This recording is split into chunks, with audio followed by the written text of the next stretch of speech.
gente já tem mais ou menos um ano, né? Porque a lei completa um ano agora, em setembro, no final de setembro.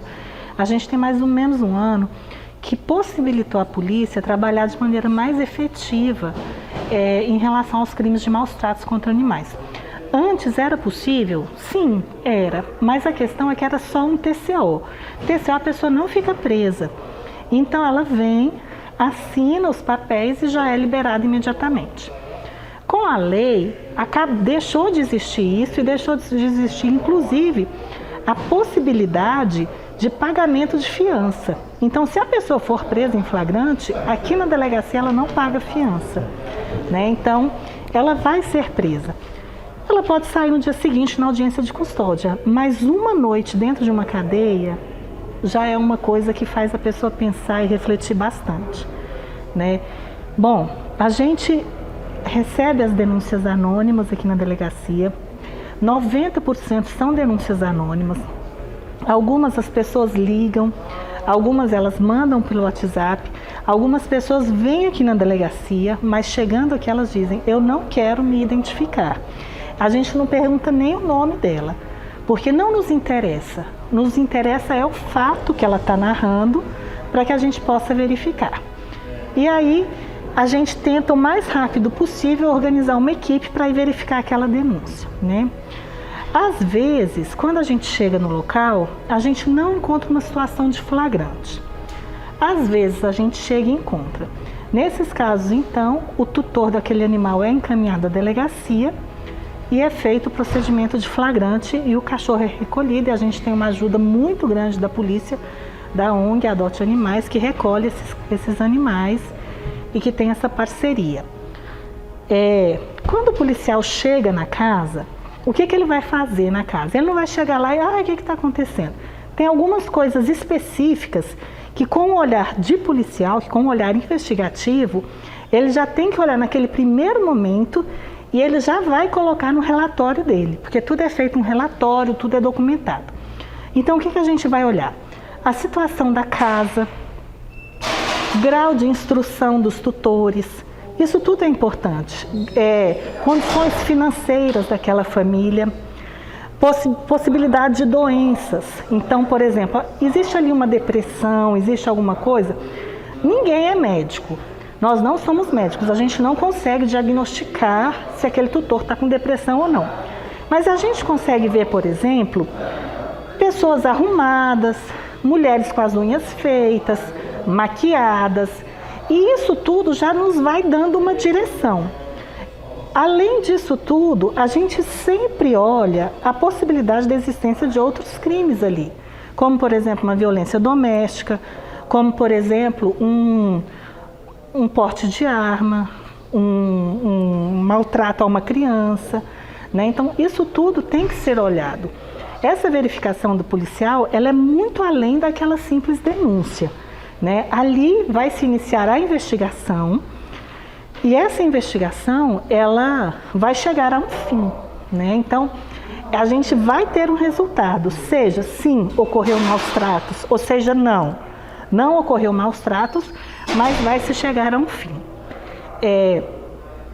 A polícia ela tem algumas facilidades, então a gente não precisa, como está acontecendo ali um crime, a gente não precisa de bater na porta, esperar. É claro que a gente faz isso, porque quanto menos estresse tiver naquela situação é melhor. A gente bate, solicita, pergunta se a gente pode entrar para verificar a situação, a pessoa permite, mas já aconteceram alguns casos, por exemplo, em que não tinha ninguém na casa e foi necessário arrombar o portão. E isso a gente faz também com muita tranquilidade, sabendo que a gente está agindo dentro dos estritos limites da lei para proteger aquele animal.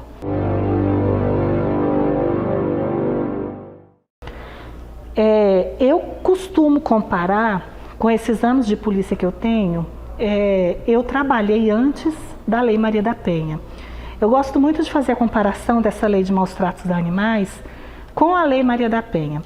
Porque há 20 anos atrás, quando a Lei Maria da Penha foi promulgada no Brasil, as pessoas ficavam sem entender. Elas falavam, gente, mas para que uma lei tão severa? Ele só deu um empurrão nela.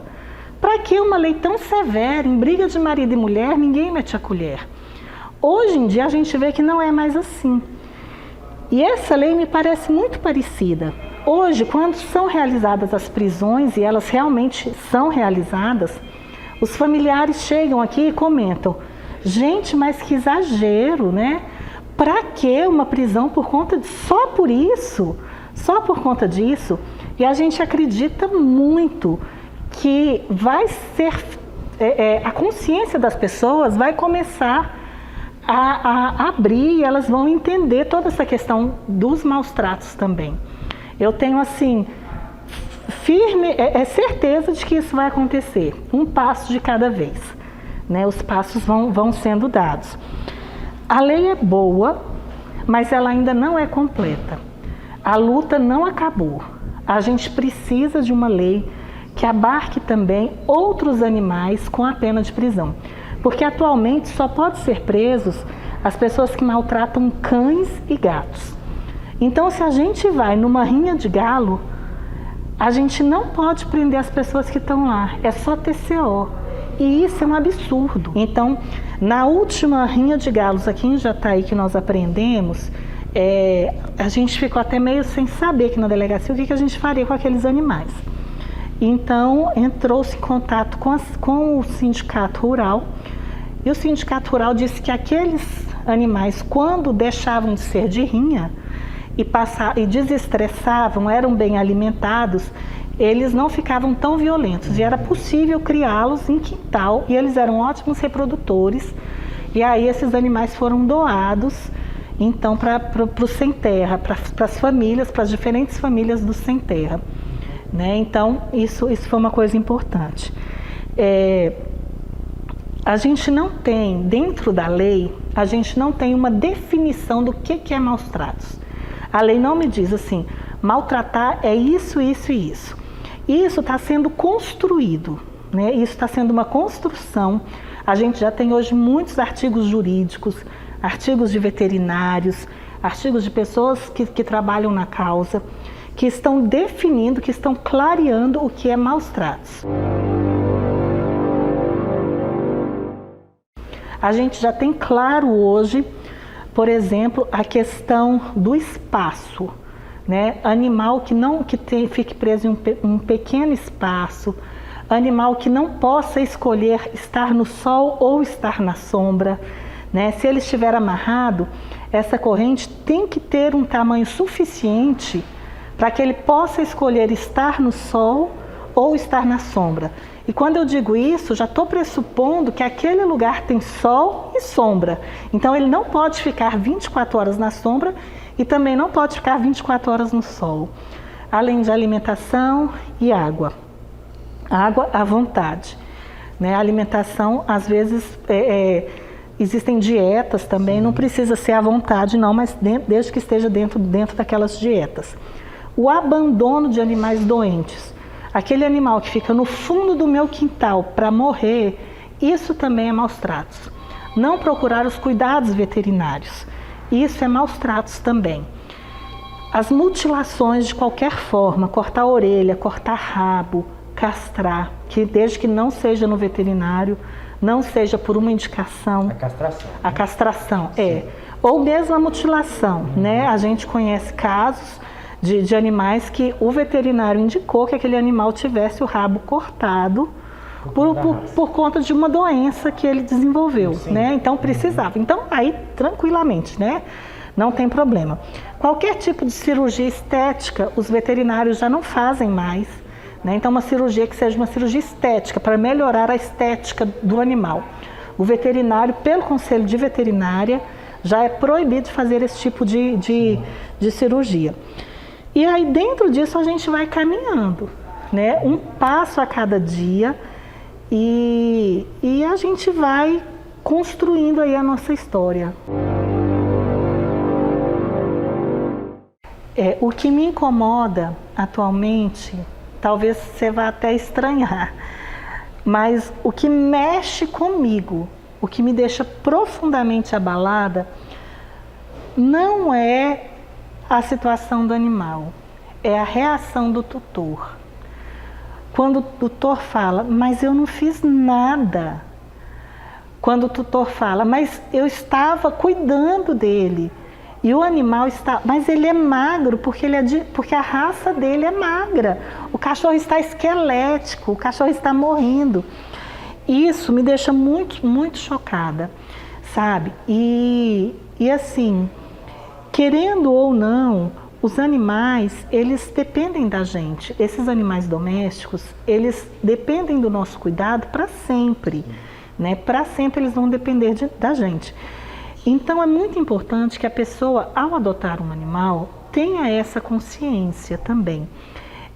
Eu te falo uma coisa, Deneon, eu fico muito feliz quando eu vejo a reação das novas gerações. Eu acho que talvez a minha geração, a sua, já esteja perdida. Mas eu acredito que os meus filhos, os meus netos, acredito piamente, eles vão ter um mundo de mais respeito e mais amor aos animais. E o que a gente percebe, eu já falei um pouco no começo, é que o problema com os animais, os maus tratos dos animais, quase nunca vem sozinho. A gente chega na casa, a gente encontra ali uma série de outros crimes. Então é muito comum a gente encontrar violência doméstica naquela residência, a gente encontrar maltrato aos filhos menores, né? Às vezes também uso abusivo de drogas ilícitas ocorrendo ali. Mas isso não quer dizer que é só numa casa abandonada, numa casa suja que tem maus tratos. Sim. Muitas vezes, e isso eu sei, naquela casa linda que tá... Nossa, nós fomos numa casa aqui há um tempo atrás que as plantas, samambaias, flores lindas, lindas, lindas, e o cachorro morrendo, abandonado no fundo, apodrecendo, sem que a pessoa cuidasse do cachorro. Das plantas ela cuidava, né? Mas do animal não. Então, né, a gente trabalha com essas dificuldades aí do ser humano. Mas é o nosso trabalho, né? E quando você fala obrigada, Polícia Civil, nós estamos fazendo a nossa obrigação. E como eu acredito muito nessa causa, como eu tenho muita empatia pela vida, e eu não consigo acreditar como que uma pessoa não vê que um animal está sentindo dor, que um animal está com fome, está com sede. Isso é falta de empatia pela vida, é não reconhecer a vida pulsando naquele outro ser, né? Então, isso me abala muito, sabe? Essa questão da pessoa ser incapaz de enxergar o outro como um ser vivo. Nesse momento eu estou com 2 vítimas de maus tratos. Na verdade, é um cachorro, ele já está com bastante idade, ele está com 12 anos. E ele tem um problema que ele tem alergia à picada de pulga. Agora, vira-lata que mora na rua com alergia à pulga, imagina. Quando uma pulga morde nele, vira uma ferida naquele lugar. E ele seria sacrificado.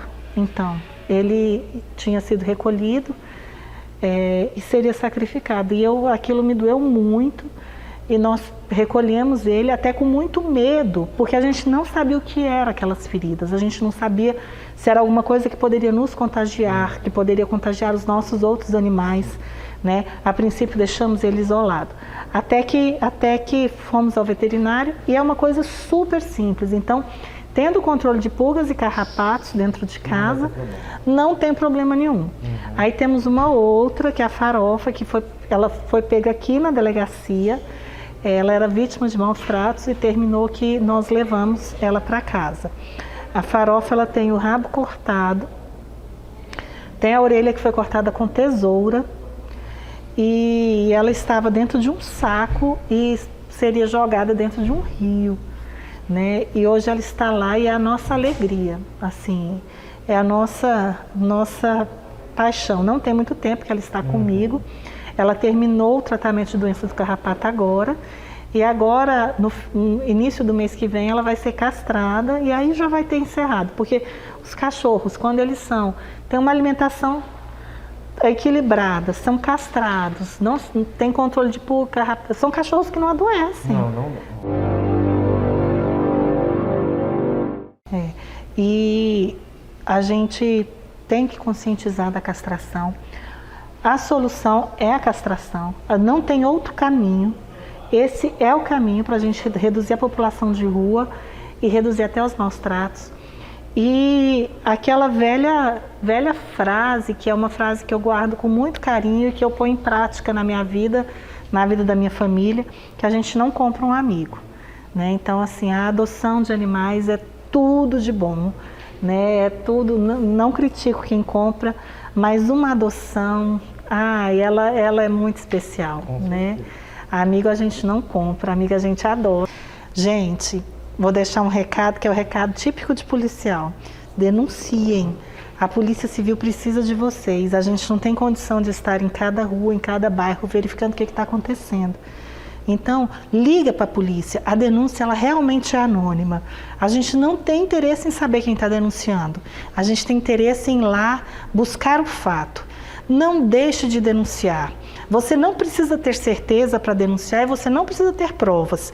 Quem vai atrás das provas é a polícia, né? Então você viu aquela situação, você não precisa pensar assim, mas eu não tenho prova.